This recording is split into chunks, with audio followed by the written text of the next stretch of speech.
음, 예약은 어떻게 진행하냐고요? 예약은 일단은 우리 같은 경우에는 일단 견적을 모두 오픈해서 보내죠.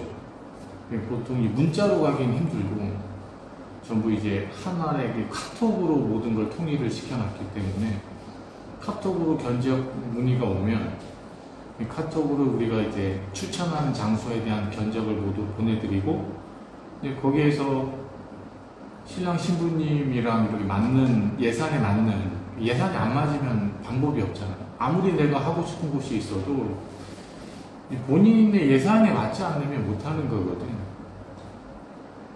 그래서 본인의 예산에 맞는 곳을 한번 찾아보고 이제 그런 장소가 혹시 있다. 이제 그런 경우에 만약 1번, 2번, 3번 이렇게 보내드리는데 1번에 대한 그 견적이 나하고 맞고 여기가 우리하고 꼭 하고 싶은 그런 장소다라고 보면 이제 거기에 대한 금액이랑 거기에 포함된 내용에 대한 패키지를 또 보내주지.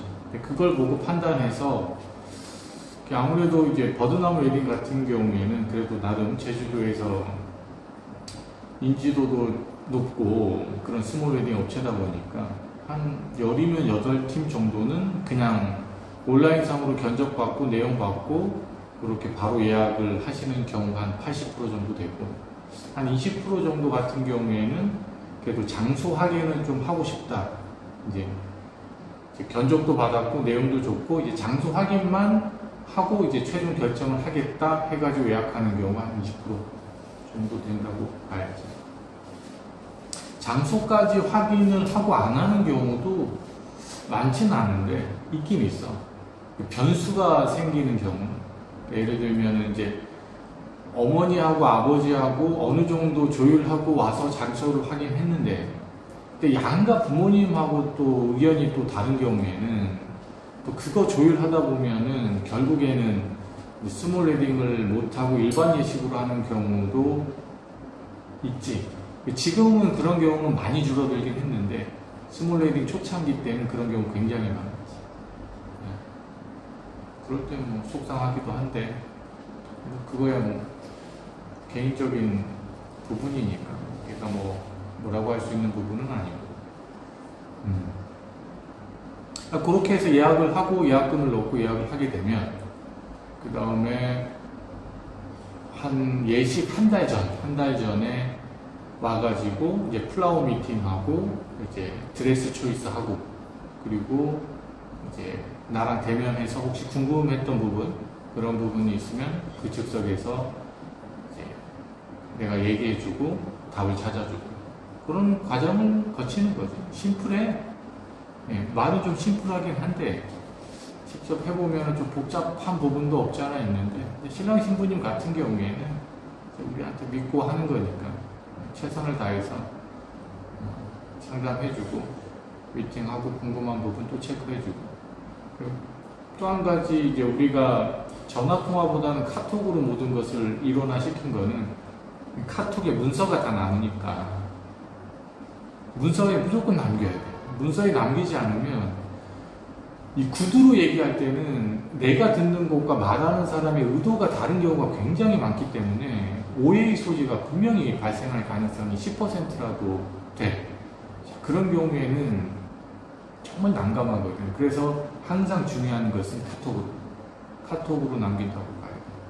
그래서 우리는 이제 무조건 카톡만 보면은 그동안 했던 내용들을 우리가 또 확인할 수 있고 혹시 실수하는 부분이 없는지 또 체크할 수 있고 그렇죠. 무조건 카톡으로 문서를 남긴다. 그렇게 생각하면 되지.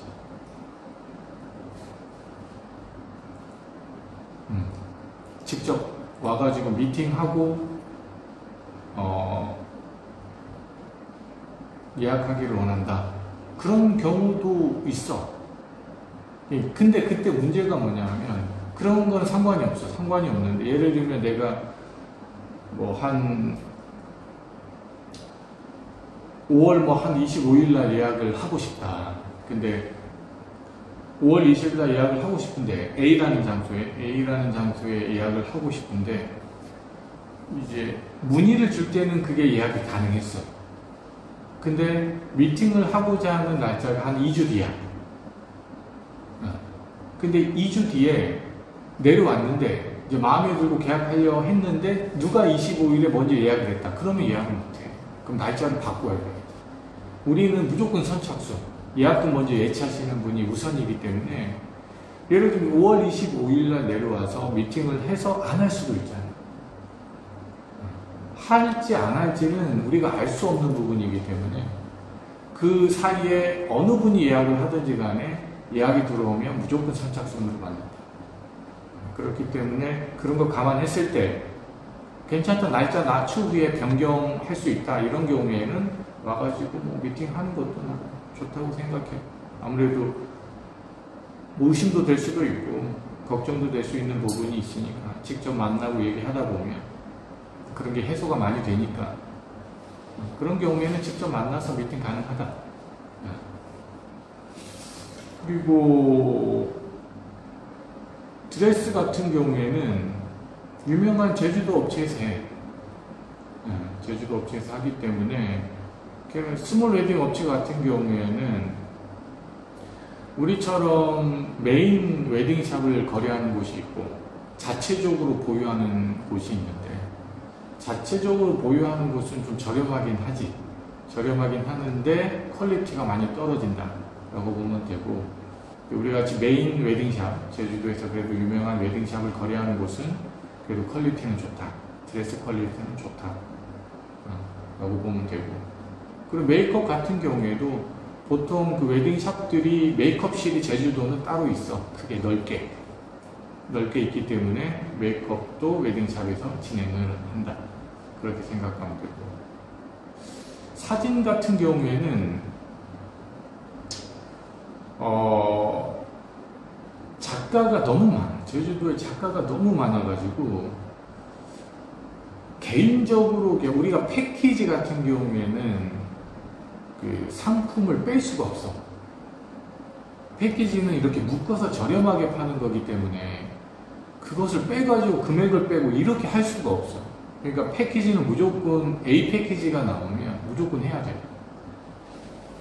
막 드레스를 빼고 싶다, 메이크업을 빼고 싶다 해가지고 가격이 빠지진 않아. 예를 들면 드레스를 빼고 싶다, 그런 경우에는 뺄 수는 있어. 근데 가격이 빠지진 않는다. 그래서 드레스를 빼고 싶은 경우에는 그냥 피로엔 드레스라도 하나 빌려라. 그래야 손해를 보지 않으시니까 그렇게 추천을 드리고, 사진 같은 경우에 사진을 뺄 수 없나요? 이렇게 문의하는 경우가 꽤 많거든. 그런 경우에 원래는 사진도 빼도 안 돼. 안 되는데 사진은 약간 모르겠다, 좀 애매하긴 한데 정말 사진 같은 경우에는 빼고 싶다, 그럼 빼줘.